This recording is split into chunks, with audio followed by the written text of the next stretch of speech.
Di antara kisah yang masyhur adalah Hasan Basri rahimahullah. Beliau pernah mengaplikasikan surah Nuh ayat 10 sampai ayat 12 tadi dalam realita kehidupan.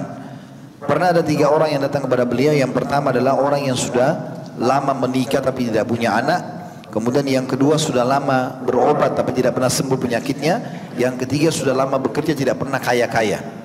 Kebetulan ketiga orang ini secara berurutan datang di waktu yang berdekatan di rumah Hasan Basri. Yang mengeluh pertama mengatakan, saya sudah lama menikah tapi tidak punya keturunan. Maka dia bilang, saya sudah ikhtiar, maksudnya sudah ke tabib ini, tabib itu. Lalu apa saran anda? Kata Hasan Basri, rahimahullah, perbanyak istighfar. Bukan baca istighfar ya, perbanyak, ucapkan terus.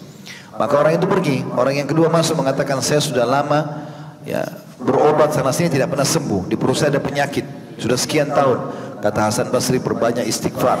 Kemudian yang ketiga datang mengatakan, saya sudah lama bekerja tidak pernah kaya seperti fulan. Ditunjuklah orang yang kaya di wilayah itu. Maka kata Hasan Basri, perbanyak istighfar. Lalu ketiganya pulang. Lalu seseorang bertanya kepada Hasan Basri, kenapa anda mengatakan hanya itu saja?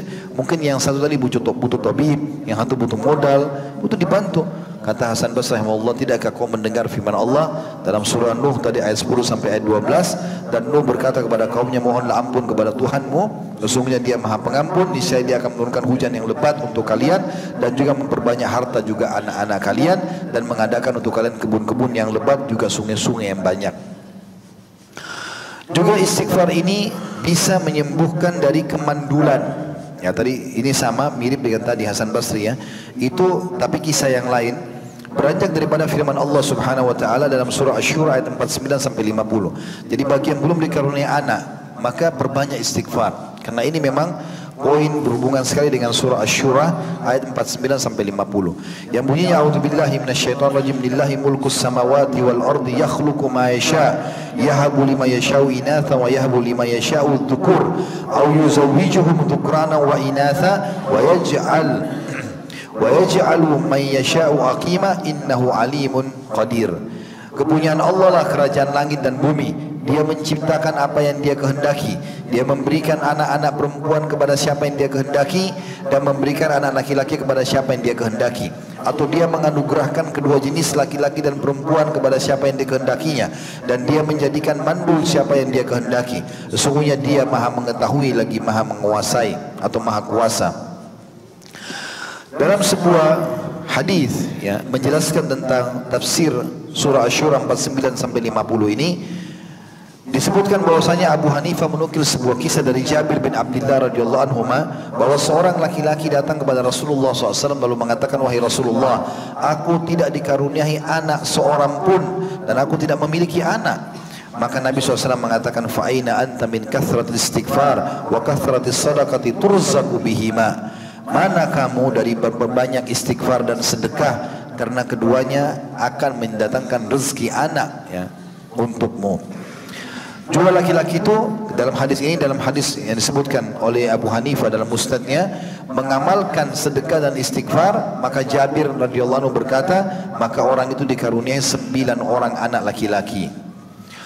Syekh Aid menyebutkan dalam sebuah kisah, di antara kisah yang menyentuh bahwasanya ada seseorang yang hidup di masa itu lagi mandul, tidak memiliki anak, para dokter tidak mampu lagi mengobatinya, serta berbagai obat sudah tidak mempan lagi. Dia bertanya kepada seorang ulama, lalu memberinya resep, kamu harus banyak istighfar di pagi dan sore hari, karena Allah berfirman, wa yumditkum bi amwali wa banin, dia pasti akan memperbanyak dengan istighfar harta dan anak-anak kalian.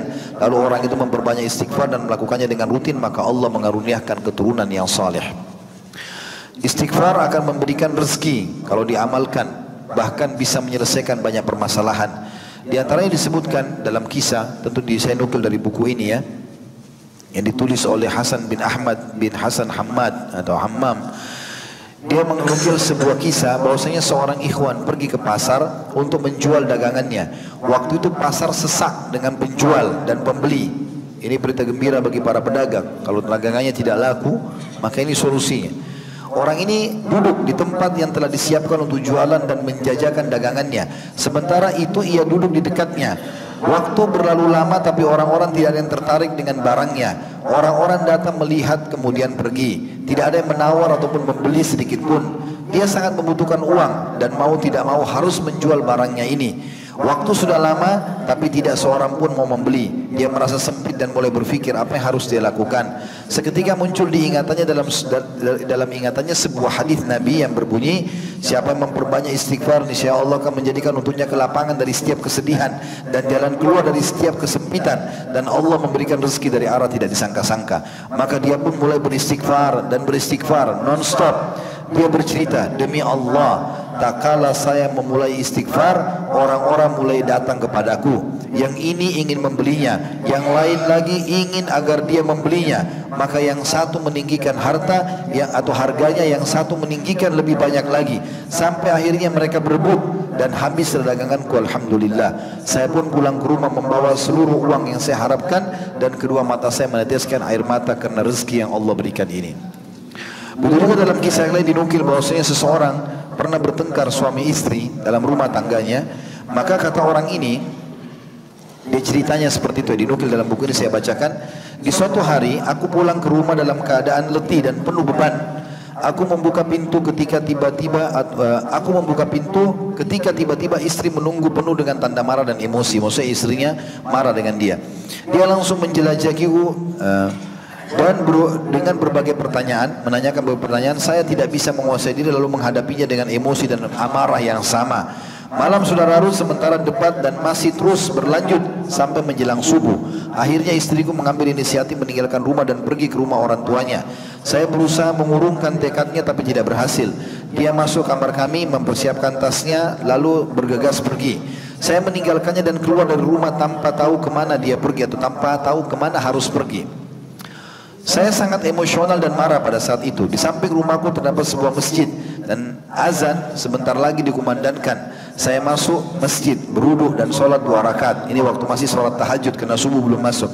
Tak lama kemudian azan subuh dikumandangkan. Saya pun sholat subuh berjamaah. Saya diam di masjid beristighfar kepada Allah Subhanahu wa taala, dan keadaan itu terus berlangsung kurang lebih 1 jam.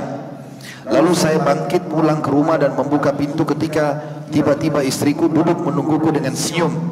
Saya mengucapkan salam dan bertanya, kamu masih berkeras hati ingin pergi?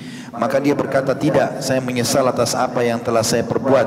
Lalu saya bergumam, ini aneh, apa yang terjadi sebenarnya? Kemudian saya bertanya tentang rahasia di balik perubahan itu. Dia berkata, demi Allah, kata istrinya, saya tidak tahu. Akan tetapi sejak 1 jam yang lalu jiwa saya menjadi tenang dan saya sadar kalau saya salah, dan lalu Allah memberiku petunjuk. Saya teringat waktu itu, kata si suami, bertepatan dengan waktu yang saya duduk di masjid dan saya beristighfar kepada Allah, dan sesuai dengan sabda Nabi SAW, siapa memperbanyak istighfar, niscaya Allah akan memberikan kepadanya kelapangan dari setiap kesedihan dan jalan keluar dari setiap kesempitan, dan Allah memberinya rezeki dari tempat tidak disangka-sangka. Dan ini jelas sekali diberikan oleh atau dijanjikan oleh Nabi SAW. Tentu di sini banyak sekali kisah-kisah teman-teman sekalian, saya tidak bacakan semua, tapi ada di antara hal yang luar biasa adalah tentang masalah kisah gempa di Pakistan. Begitu ditulis dalam buku ini ya. Yang diketahui oleh banyak orang, di mana korbannya mencapai ribuan. Pertolongan Allah SWT berkenan menyelamatkan seorang laki-laki dari kematian. Pada saat gempa dia berada di rumah sedang menyantap makanannya. Kemudian dia beranjak ke tempat tidurnya untuk sedikit istirahat. Saat dia terlentang di atas kasur, tiba-tiba gempa dahsyat terjadi. Kamar bergetar hebat, bahkan seluruh rumah, atap di atasnya mulai retak dan dia melihatnya. Begitu dahsyatnya hingga dia tidak bisa bergerak dari tempatnya. Tembok-tembok kamar mulai berjatuhan di hadapan matanya. Dia tidak bisa berbuat apa-apa kecuali beristighfar, mengucapkan astagfirullah, astagfirullah, dan terus berkelanjutan sementara atap pun mulai jatuh. Peristiwa ini terjadi begitu singkat, tidak lebih dari beberapa menit saja.